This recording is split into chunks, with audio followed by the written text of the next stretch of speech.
हर हर महादेव। नमस्कार आप सभी को। मैं हार्दिक आप सभी का स्वागत करता हूँ हमारे इस YouTube चैनल पर जिसका नाम है धर्मोरक्षणा। अनंत काल से सनातन धर्म अपने इतिहास और उसकी विशेषताओं के लिए जग प्रसिद्ध है।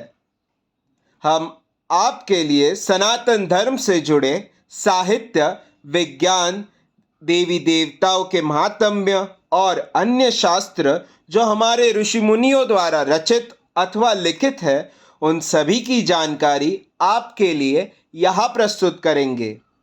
इस कलयुग में हर एक तक हमारे प्राचीन ग्रंथ, वेद, पुराण, उपनिषद और अन्य साहित्यों के विषय में रोचक जानकारी हम आपके लिए यहाँ प्रस्तुत करेंगे। आशा करते हैं हमें आपका सकारात्मक प्रतिसाद मिलता रहेगा। हर हर महादेव। श्री रुद्र संहिता द्वितीय खंड 12वां अध्याय, दक्ष की तपस्या। नारद जी ने पूछा, हे ब्रह्मा जी, उत्तम व्रत का पालन करने वाले प्रजापति दक्ष ने तपस्या करके देवी से कौन सा वरदान प्राप्त किया और वे किस प्रकार दक्ष की कन्या के रूप में जन्मी।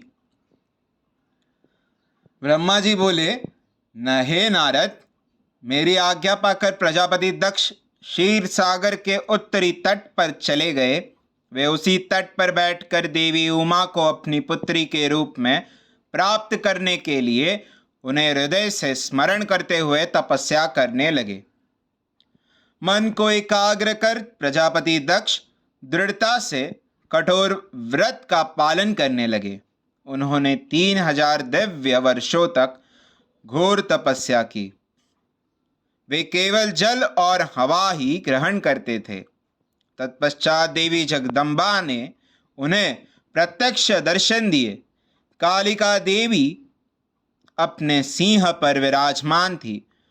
उनकी श्यामल कांति व मुख अत्यंत मोहक था। उनकी 4 भुजाएं थी। वे एक हाथ में वरद, दूसरे में अभय, तीसरे में नीलकमल और चौथे हाथ में खड्ग धारण किए हुए थी। उनके दोनों नेत्र लाल थे और केश लंबे व खुले हुए थे। देवी का स्वरूप बहुत ही मनोहारी था। देवी का स्वरूप बहुत ही मनोहारी था। उत्तम आभा से प्रकाशित देवी को दक्ष और उनकी पत्नी ने श्रद्धा पूर्वक नमस्कार किया। उन्होंने देवी की श्रद्धा भाव से स्तुति की। दक्ष बोले, हे जगदम्बा, भवानी, कालिका, चंडिके, महेश्वरी, मैं आपको नमस्कार करता हूँ। मैं आपका बहुत आभारी हूँ जो आपने मुझे दर्शन दिए हैं। हे देवी, मुझ पर प्रसन्न होइए। ब्रह्मा जी ने कहा, हे नारद, देवी जगदम्बा ने स्वयं ही दक्ष के मन की इच्छा जान ली थी। वे बोली, दक्ष, मैं तुम्हारी तपस्या से बहुत प्रसन्न हूँ। तुम अपने मन की इच्छा मुझे बताओ, मैं तुम्हारे सभी दुखों को अवश्य दूर करूँगी। तुम अपनी इच्छा अनुसार वरदान मांग सकते हो। जगदम्बा की यह बात सुनकर प्रजापति दक्ष बहुत प्रसन्न हुए और देवी को प्रणाम करने लगे। दक्ष बोले, हे देवी, आप धन्य हैं। आप ही प्रसन्न होने पर मनोवांछित फल देने वाली है। हे देवी, यदि आप मुझे वरदान देना चाहती है तो मेरी बात ध्यान पूर्वक सुने और मेरी इच्छा पूर्ण करे। हे जगदम्बा, मेरे स्वामी शिव ने रुद्र अवतार धारण किया है, परंतु अब तक आपने कोई अवतार धारण नहीं किया है। आपके सिवा कौन उनकी पत्नी होने योग्य है? अतः हे देवी, आप मेरी पुत्री के रूप में धरती पर जन्म ले और भगवान शिव को अपने रूप लावण्य से मोहित करे। हे जगदम्बा, आपके अलावा कोई भी शिव जी को कभी मोहित नहीं कर सकता। इसलिए आप हर मोहिनी अर्थात भगवान को मोहने वाली बनकर संपूर्ण जगत का हित कीजिए। यही मेरे लिए वरदान है। दक्ष का यह वचन सुनकर जगदम्बिका हंसने लगी और मन में भगवान शिव का स्मरण कर बोली, हे प्रजापति दक्ष, तुम्हारी पूजा आराधना सा हे प्रजापति दक्ष, तुम्हारी पूजा आराधना से मैं प्रसन्न हूँ। तुम्हारे वर के अनुसार मैं तुम्हारी पुत्री के रूप में जन्म लूंगी।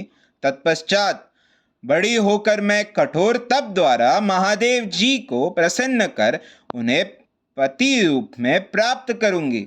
मैं उनकी दासी हूँ। प्रत्येक जन्म में शिव शंभु ही मेरे स्वामी होते हैं।